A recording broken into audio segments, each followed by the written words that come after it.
اور اسی قریے دیہات کے امام صاحب ہوں تو چودھری صاحب کے پاس مال تو ہے لیکن پہننے کا سلیقہ نہیں ہے، اور امام صاحب کے پاس مال نہیں ہے لیکن پہننے اوڑھنے کا سلیقہ ہے. تو اللہ اچھا پہنا تو اڑاتے، اور عزت تو اللہ کا کرم ہے. اللہ تعالیٰ مالداروں سے زیادہ عزت دیتے ہیں. لوگ سلام کرتے ہیں، کسی مالدار کے پاس جا کر لوگ پانی دم نہیں کراتے، بچوں کے لیے بھی یعنی بھوک میں نہیں کراتے، وہ سب علماء کے پاس آتے ہیں. تو اللہ عزت بھی دی ہے اور باقی سہولتیں بھی اللہ نے دی ہیں. تھوڑا بہت عیش میں اللہ نے کمی کی ہے، اور وہ بھی اللہ کا احسان ہے کہ تھوڑی بہت کمی کی برکت سے ہم دین کی خدمت میں لگے ہوئے بھی ہیں. ذری سہولتیں ہوتی تو شاید یہ دین کے کام میں لگنے جی نہیں چاہتا ہوں. اب حالات کی تنگیوں نے ہمیں ماشاءاللہ دین کے کام میں لگاتے رکھا ہے. ہمارے حضرت مولانا قاسم قریشی صاحب رحمۃ اللہ علیہ اکثر فرماتے تھے کہ طالب علم، مشہور حدیث ہے، وَإِنَّ الْمَلَائِكَةَ لَتَضَعُ أَجْنِحَتَهَا لِرَدِّ طَالِبِ الْعِلْمِ، کہ جب طالب علم حصول علم کے لیے، طلب علم کے لیے نکلتا ہے، ابھی طالب علم نہیں بنا، وہ صرف نکلا ہے، اس نے الف با تا کچھ پڑھا نہیں ہے، وہ صرف حصول علم کے لیے نکلا ہے، تو فرشتے اس کے قدموں میں اپنے پر بچھاتے ہیں. علماء کا اس حدیث کی تشریح میں حضرات علماء کا کہنا ہے کہ فرشتے پر بچھا دیتے ہیں. اس کا مطلب کیا ہے؟ فرشتے پر بچھا دیتے ہیں، اس کا ایک مطلب یہ ہے کہ اعزاز ہوگا، تکریم ہوگی، تعظیم ہوگی. کہ بڑے لوگوں کے لیے استقبال جو ہوتا ہے وہ قالین بچھا کر کرتے ہیں، ریڈ کارپیٹ ویلکم، سرخ قالین کا استقبال مشہور ہے. بڑے بڑے لوگوں کے لیے سرخ قالین بچھایا جاتا ہے، پھر وہ اس کے اوپر چل کے آتے ہیں. تو ایسے اللہ تعالیٰ سرخ قالین سے زیادہ بڑا استقبال اللہ طلباء کا کر رہے ہیں. کیا استقبال کہ اللہ تعالیٰ فرشتوں سے کہتے ہیں کہ اپنے پر بچھاتا ہوں. فرشتے اپنے پر بچھا رہے ہیں.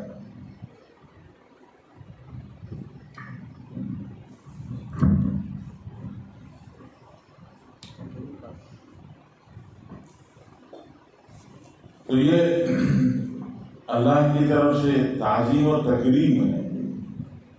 حضرت امام یوسف صاحب رحمۃ اللہ علیہ فرماتے تھے، ادھر دیکھیں، حضرت امام یوسف صاحب رحمۃ اللہ علیہ فرماتے تھے کہ اللہ تعالیٰ نے اس کائنات میں دو نظام چلائے، ایک نظام تشریعی، ایک نظام تکوینی. تکوینی نظام اللہ نے فرشتوں سے چلایا ہے. سورج کو دو فرشتے طلوع کراتے ہیں، دو فرشتے غروب کراتے ہیں. بارش کے ہر بوند کے ساتھ میں ایک فرشتہ چلتا ہے، اناج کے ہر دانے کے ساتھ ایک فرشتہ چلتا ہے. یہ ساری کائنات اللہ تعالیٰ نے فرشتوں کے ذریعے سے چلائی ہے. اس نظام کو نظام تکوینی کہا جاتا ہے. تو حضرت امام یوسف صاحب رحمۃ اللہ علیہ فرماتے تھے کہ فرشتوں کو اللہ حکم دیتے ہیں کہ اپنے پر بچھا دو. تو اس کا مطلب یہ ہے کہ اللہ تعالیٰ پورا تکوینی نظام، پورا تکوینی نظام طالب علم کے قدموں میں اللہ تعالیٰ ڈال دیتے ہیں.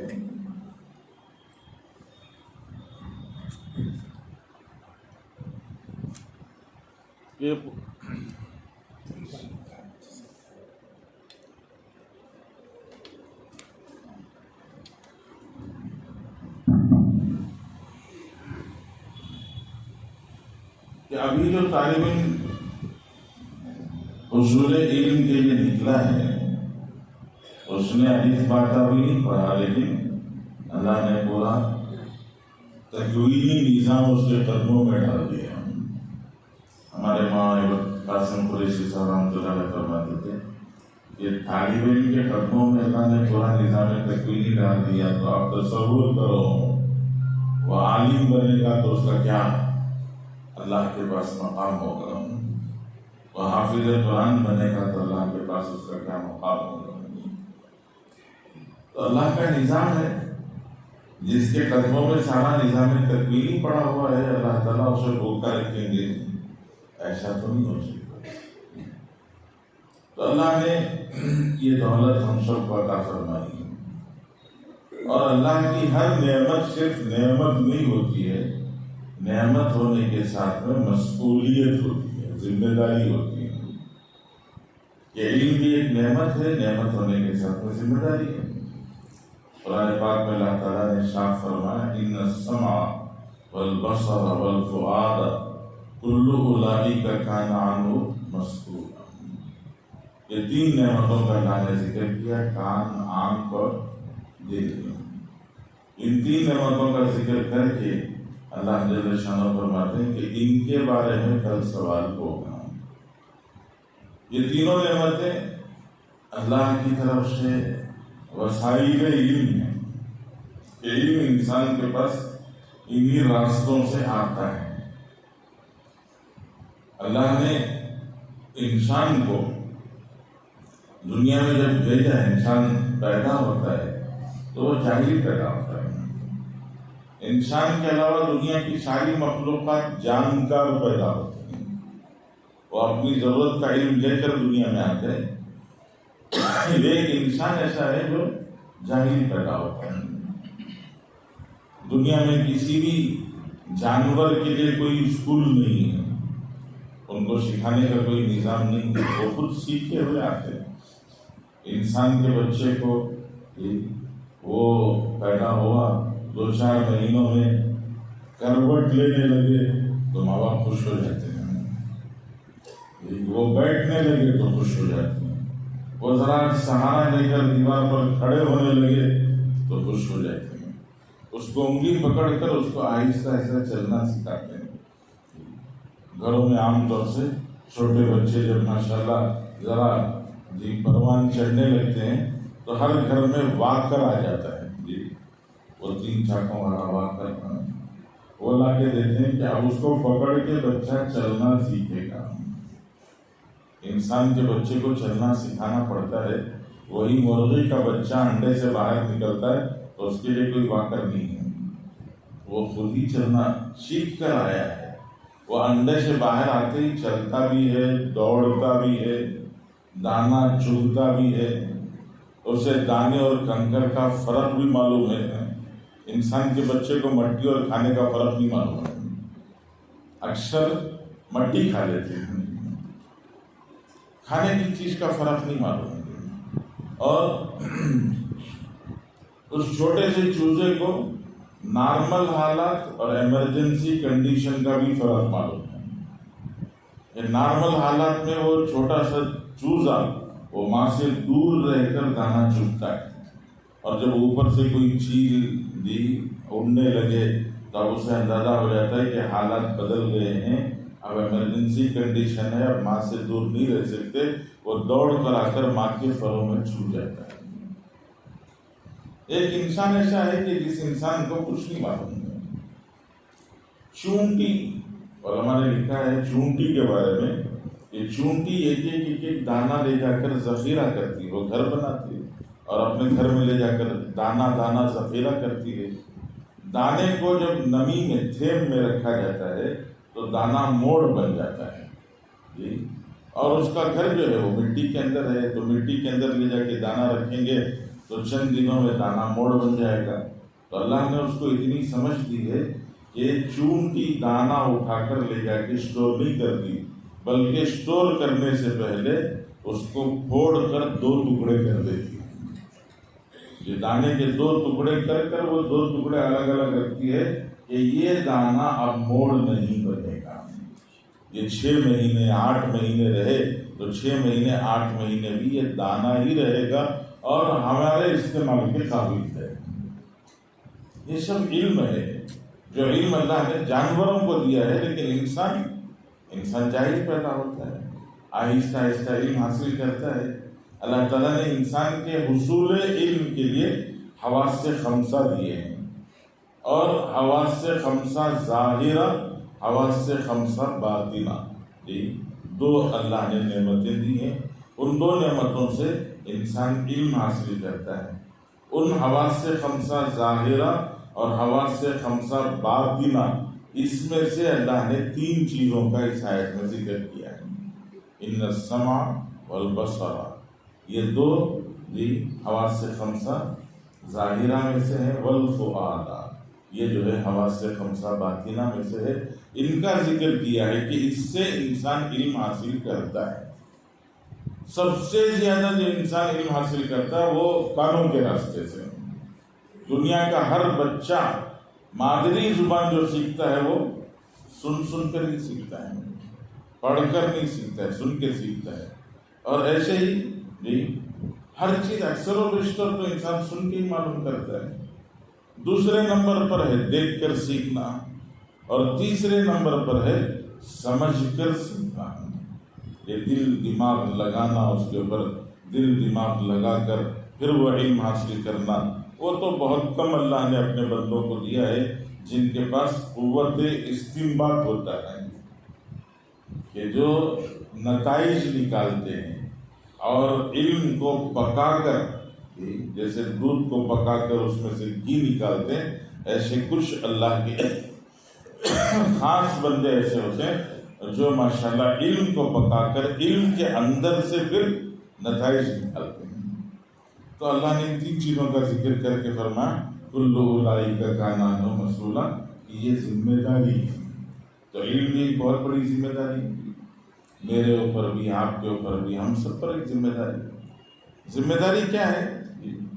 ایک ذمہ داری تو اپنی ذات سے متعلق ہے، ایک ذمہ داری امت سے متعلق ہے۔ اپنی ذات سے متعلق یہ ہے کہ علم جو ہے وہ صرف علم نہ رہ جائے، علم کیا نہ رہ جائے، صرف علم نہ رہ جائے، بلکہ علم حقیقت بن جائے، علم حقیقتوں میں منتقل ہو جائے، بدل جائے، کہ علم صفات بن جائے۔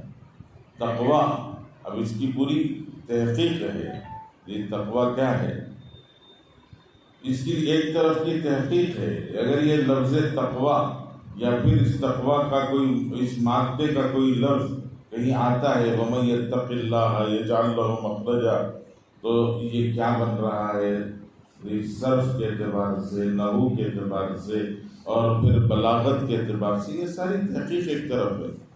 لیکن تحقیق سے زیادہ مقصود یہ ہے کہ تقویٰ میری زندگی میں آئے، کہ میں پرہیزگار بنوں، اللہ کا ڈر میرے دل کے اندر زندہ ہو، یہ مقصود ہے۔ کہ علم کا مقصود حقائق ہیں، صفات ہیں، کہ ہم سب کی زندگیوں میں حقیقتیں اور صفات آ جائیں، یہ اصل مقصد ہے۔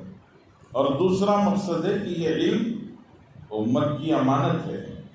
سورہ فاتحہ اگر میں نے یاد کیا ہے تو سورہ فاتحہ جہاں میری ذات کے لیے ہے کہ میں اپنی نماز درست کروں، وہیں سورہ فاتحہ امت کی امانت ہے، کہ امت کے بہت سارے وہ افراد ہیں جن کو سورہ فاتحہ یاد نہیں ہے، تو ان تک سورہ فاتحہ پہنچانا یہ ذمہ داری ہے۔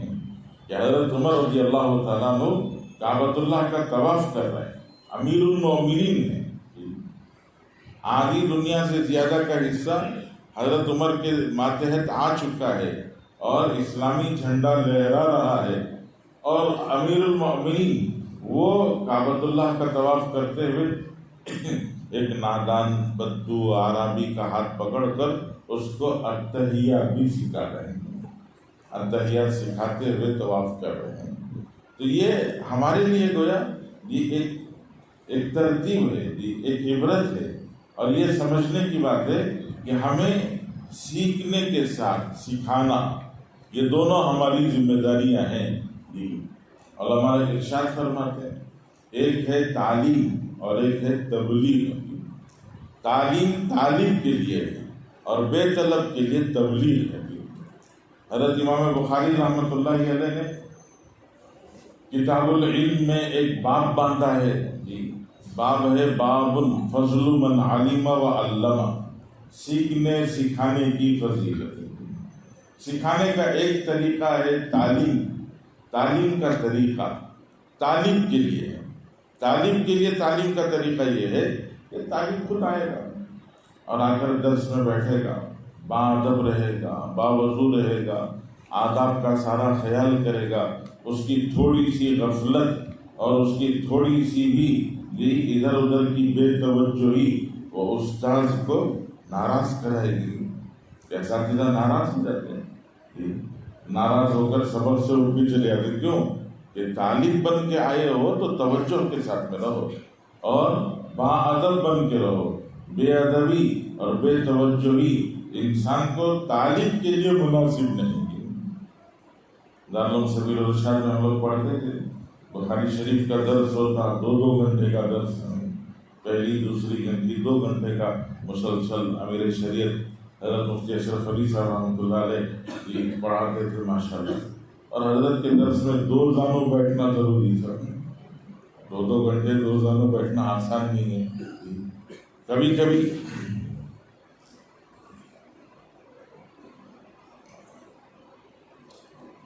آدمی کھڑا، کوئی بھی طالب علم ذرا پہلو بدلتا ہے، ادھر سے ادھر تھوڑا سا پہلو بدل رہا ہے اور حضرت کی نظر پڑ گئی تو حضرت فرماتے ہیں کانٹے چبھ رہے نیچے سے۔ 2 لمحے کے لیے بھی بدلے تو حضرت ناراض ہو گئے کہ وہ طالب ہے، اسے باادب رہنا چاہیے، باذوق رہنا چاہیے، اسے توجہ کے ساتھ میں حاصل کرنا چاہیے اور اس کے لیے جتنی قربانی ہو سکے دینا چاہیے۔ حضرت امام احمد بن حنبل رحمۃ اللہ علیہ پر آزمائش کا دور آیا۔ حضرت امام احمد بن حنبل رحمۃ اللہ علیہ کو قید خانے میں ڈالا گیا، کوڑے برسائے گئے۔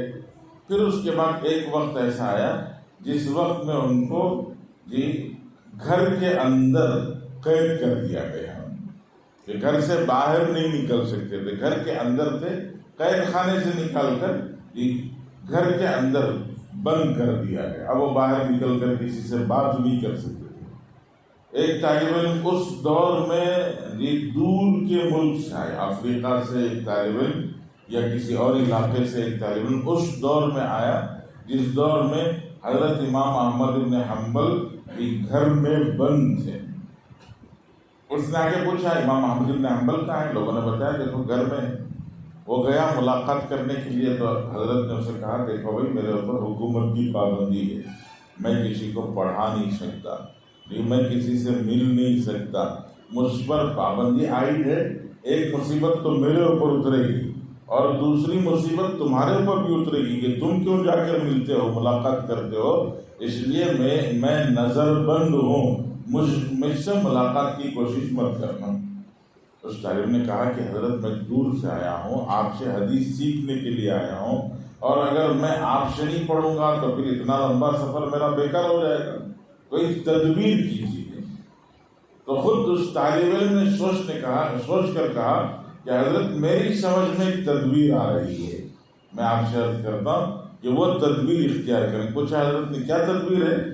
تو اس طالب نے کہا کہ حضرت میں بھکاری بن جاتا ہوں، میں بھکاری بن کے گلی میں آواز لگاتا ہوا پھروں گا۔ مجھے تم بھیک مانگنا مقصد نہیں ہے، میں آواز لگاتے ہوئے اللہ کے نام پہ کچھ دے دو، اللہ کے نام پہ کچھ دے دو، آواز لگاتے لگاتے آپ کے دروازے پر آؤں گا۔ مقصد تو آپ سے ملنا ہے، تو جب آپ کے دروازے پر آؤں تو آپ جیسے بھکاری کو، فقیر کو کچھ دیا جاتا ہے اور دینے والے کو تو باہر آنا پڑتا ہے، تو باہر آ کے آپ جیسے کچھ دے رہے ہوں، میرے کشکول میں کچھ ڈال رہے ہوں، اس طرح سے آپ باہر تشریف لائیں اور روزانہ 2 حدیثیں مجھے سناتے ہیں۔ یہ طالب علم ہے کہ اندر کا ذوق ہے کہ جب اندر ذوق پیدا ہو جاتا ہے تو پھر وہ اندر بے چین کر کے رکھ دیتا ہے۔ تو طالب کو تعلیم ہے کہ طالب کو پوری توجہ، پورا ادب، سب کچھ اختیار کرنا چاہیے۔ جو علماء نے فرمایا ہے کہ رسول کریم صلی اللہ علیہ وسلم نے ارشاد فرمایا، یہ بہت سخت آپ علیہ السلام نے وعید بیان فرمائی ہے کہ اگر کوئی یہ قبلے کی دیوار پر تھوک دے خدا نخواستہ مسجد میں، تو رسول اللہ صلی اللہ علیہ وسلم نے اس کے لیے سخت وعید بیان فرمائی کہ وہ قیامت کے دن یہ گویا وہ تھوک اس کے چہرے پر لگا ہوا اس حال میں آئے گا، اللہ ناراض ہوں گے اس سے۔ ایک طرف تھوکنے پر اتنی سخت وعید ہے اور دوسری طرف آدمی آ کے مسجد کے کونے میں بیٹھ کے پیشاب کر رہا ہے، اور صحابہ اس کو بھگانے کے لیے دوڑ رہے ہیں، تو اللہ کے رسول فرمانے چھوڑ دو تھوڑی دیر رک جاؤ، اس کو پیشاب کر لینے دو۔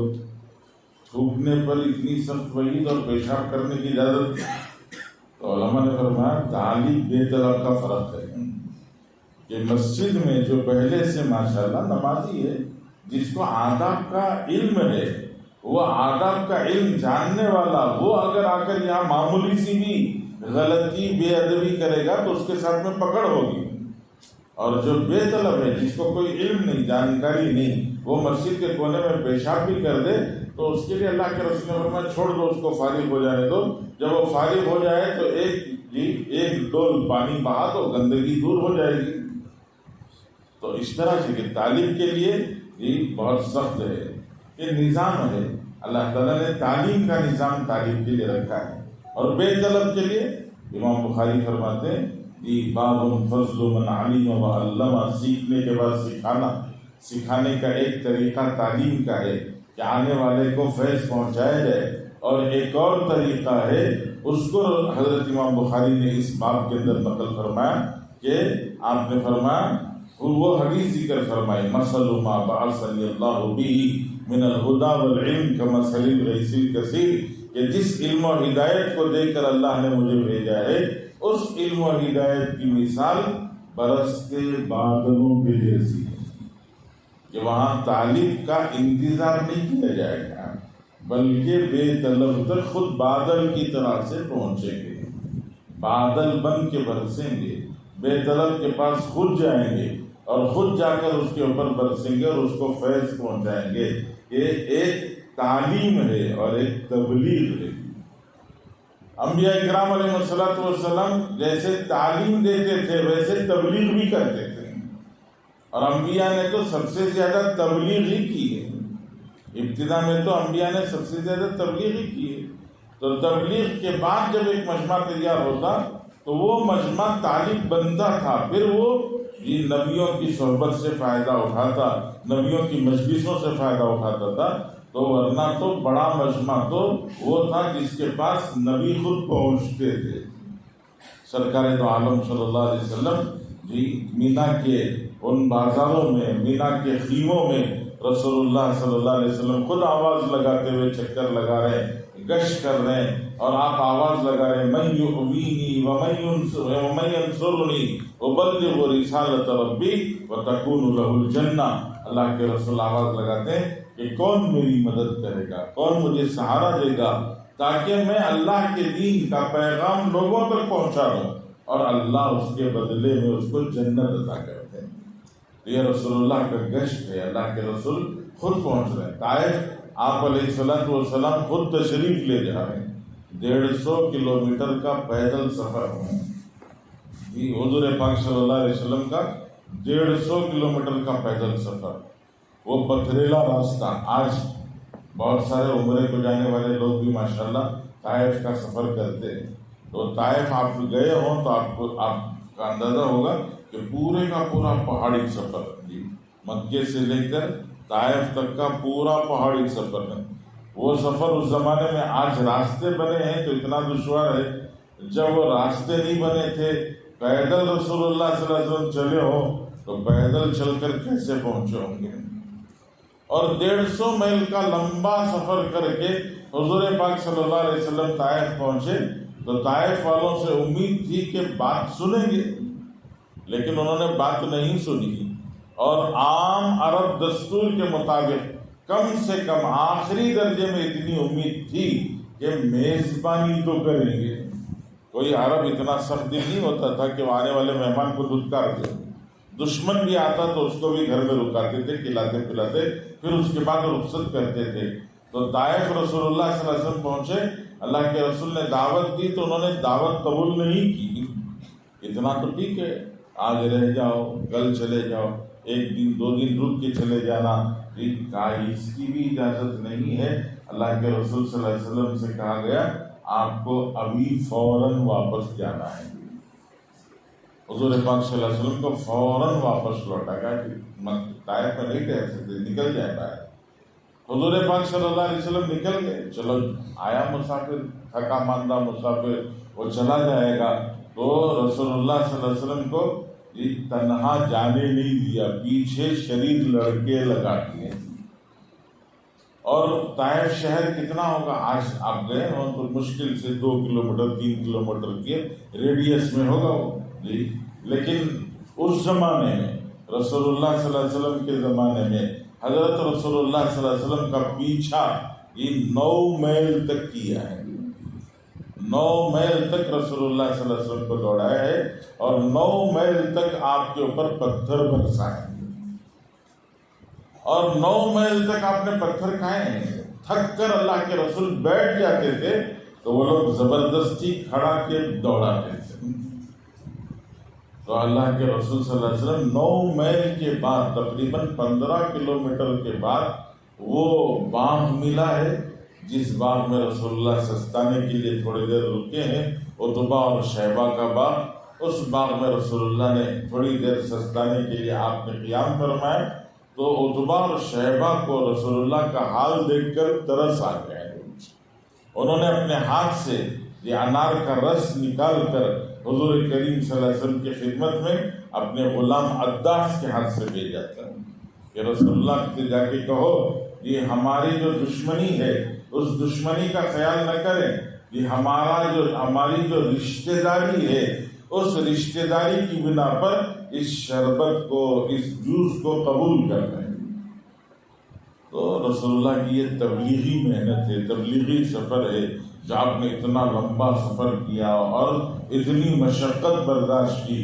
حضرت نبی کریم صلی اللہ علیہ وسلم سے احد کے دن عرض کیا گیا، رسول اللہ احد کا دن آپ کی زندگی کا بہت سخت دن ہے کہ آپ علیہ السلام کے دان شہید ہو گئے، چہرہ زخمی ہو گیا، آپ علیہ السلام گر گئے، آپ کا بدن زخمی ہو گیا، بڑی تکلیف رسول اللہ صلی اللہ علیہ وسلم کو پہنچی تھی۔ تو اللہ کے رسول صلی اللہ علیہ وسلم سے عرض کیا گیا کہ آپ کا احد کا دن زندگی کا سب سے سخت دن ہوگا، تو حضور صلی اللہ علیہ وسلم نے فرمایا احد کا دن نہیں، طائف کا دن، کہ طائف کا دن جو ہے وہ زندگی کا سب سے سخت دن رہا۔